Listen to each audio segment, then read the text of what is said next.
MTV World Stage представляет. Only a strong and talented musician can leave the band he created at the peak of his fame. The story of Soulfly began with a protest and tragedy in the family of Max Cavalera, and eventually helped to heal the wounds of the soul. When Brazilian guitarist Max Cavalera created his first high-profile project, the metal band Sepultura in the AADS, he couldn't imagine the difficulties he would face. In August 1996, his adopted son and close friend of the entire team, Dana Wells, was killed in a car accident. Max was very worried and did not forgive the musicians that they started performing a short time after the tragedy. Another turning point was the dismissal of Max's wife, Gloria Cavalera, as manager of Sepultura.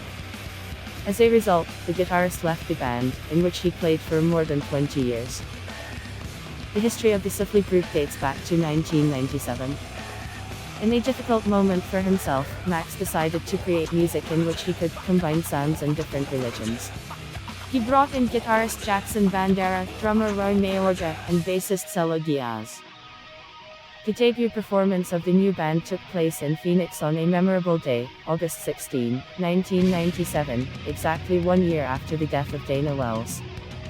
The band went on stage without a name. His Max announced only in the fall on the air of the French channel Soulfly, from the English, Flight of the Soul. Only this phrase can accurately define all our creativity, the whole concept of the group. In the fall of 1998, the band began work on their first album, Soulfly, which was released 6 months later. Max started a good tradition of inviting friends musicians to record tracks, Christian Walbers, Fred Durst, Jay Lethal. During this period, the lineup changed. Jackson Bandeira left for Brazil, and his place was taken by guitarist Logan Mader. The second album was released in 2000 and was well received by listeners.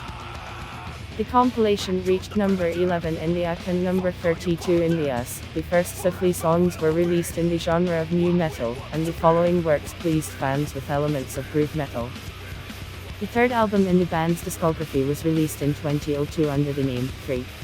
Max Cavalera admitted in an interview that this number has some kind of magical aura.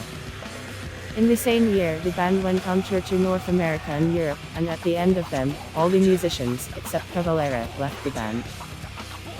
In 2003, Max put together a new lineup and stated, "With each new Soulfly album, we've changed the lineup and will probably continue to do so." The updated lineup with 2 bassists began working on the fourth album, Prophecy, which was released in 2004. The band was assisted by Serbian musicians.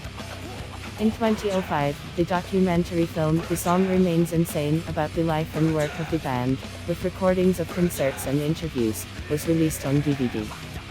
A series of tragic events overtook Max Cavalera in the process of recording the fifth album. On December 8, 2005, his close friend, guitarist Daryl Abbott, was shot dead during a concert, and his 8-month-old granddaughter died 2 days later. Nevertheless, fans waited for the release of Dark Ages.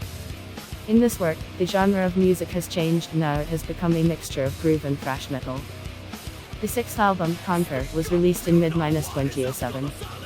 The musicians recall that the songs appeared spontaneously during jam sessions right in the studio. Critics and the public positively received such an experiment. In 2010, the band recorded the 7th disc in the discography, Omen, and in 2012, Enslaved. Compared to the previous works, the music became heavier and faster in tempo, and elements of death metal were added. October 2013 was marked by the release of the 10th collection of songs, Savages. It did not rise above the 39th position in the Finnish chart. The cover photo was designed by artist Paul Stotler. In 2015, the album, Archangel, is released, called by critics, a mystical musical journey, and in 2018, Ritual. Soulfly's lyrics raise questions of spirituality, faith, and human vices, anger and hatred, violence and aggression. Some compositions trace the ethnomotifs of South American music. Max Cavalera and his team are currently working on their 12th album under the working title, Kill or Be Killed. In 2019, the musicians continue to travel to Europe with concerts, shoot music videos and perform at festivals such as Rock Pod Game On.